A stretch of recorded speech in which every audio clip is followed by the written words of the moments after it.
I'm in New York, Unique Studios. It was a Captain Rock session, a song called Cosmic. I was going to get something else, sample. I sampled the beatbox, trying to get something like that. I was gonna have that. I was trying to sample it in the computer, but I got the snare. And I was like, ooh. I started playing the snare along with the track.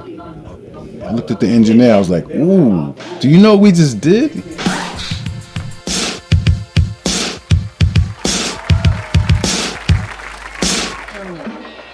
Yo, what's up, man? Welcome to the house here. It's Marley Marl. We in the studio right now.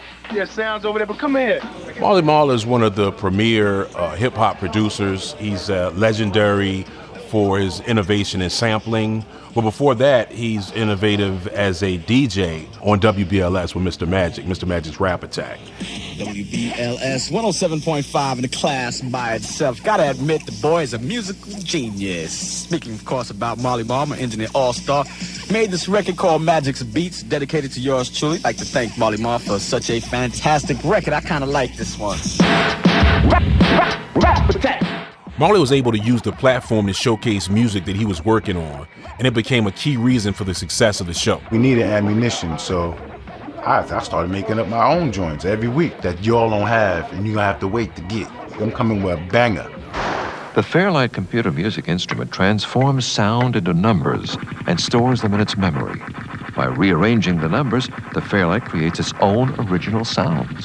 While other producers would loop samples, Marley was the first one to go in and actually truncate actual kick, snare, and then re-sequence them.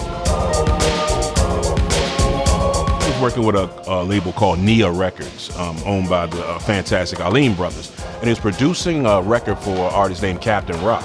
He accidentally sampled a snare. I said, yo, let me put this on the track. I'm gonna play it on the track. So I just put it onto the track. I was like, wow. Then I started thinking, all my hip hop records at home that I use when I DJ that get reaction, I could start sampling those records. You could infinitely expand your drum catalog. You can take the individual sounds that you already think are nice, and you can make any drum sequence you want. And it made me realize that if I add these sounds to hip hop that get reaction, these next songs are gonna get reaction. Nobody was thinking like that.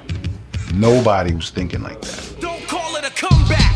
I've been here for years. I'm rocking my pants, putting suckers in fear. On and on is how the beat goes. So sell the British walkers and cut the afro. When I was 5 years old, I realized there was a road. At the end, I would win lots of lots of gold. Never took a break, never made a mistake. Took time to create, cause there's money to make. Since I was an engineer at Unique, the owner, he was ahead of his time. He would buy everything that came out that day. And I was learning a lot, and I realized how to trigger, because a lot of the Arthur Baker stuff, a lot of the stuff that was getting made back then, they was triggering these sounds off of that 808. They was using the mid tom, the high tom, and the low tom for triggering. And I was like, oh, okay, I could trigger beats. I could trigger loops the same way. Just make it the right tempo, and it's gonna loop back around. Nobody was thinking like that.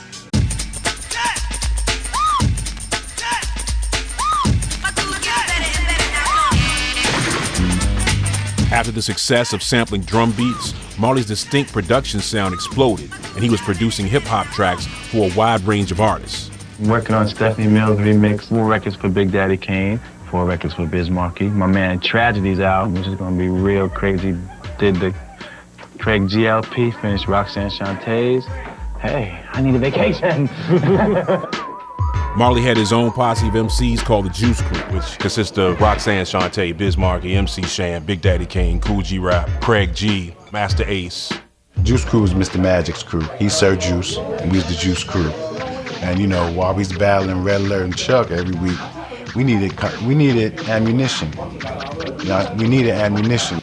Producing tracks such as Roxanne's Revenge by Roxanne Shantae in 1984. Ladies and gentlemen, we got MC Shan and Marley Marl in the house tonight. The Bridge by MC Shan in 1986, and was a direct catalyst for the Bridge Wars between Queensbridge and the Bronx. A lot of people are starting to get in touch with me to do R&B remixes, and a lot of R&B acts are coming to me for production. So, you know, this is just another way of me not wanting to stay at the same level, of me trying to expand. So, you know, I do R&B tracks too. I put the world onto sampling hip hop in the sampler and bringing it back around. You know what I'm saying? And nobody was thinking like that. Everybody was DJing, scratching back and forth. Nobody thought to take it digitally like that. Then once the word got out, then, you know, you got everybody else doing it. You know, the Premiers came, the P-Rocks came, everybody else came and started doing it too. But they wasn't thinking about that before I did it. They'll tell you that too.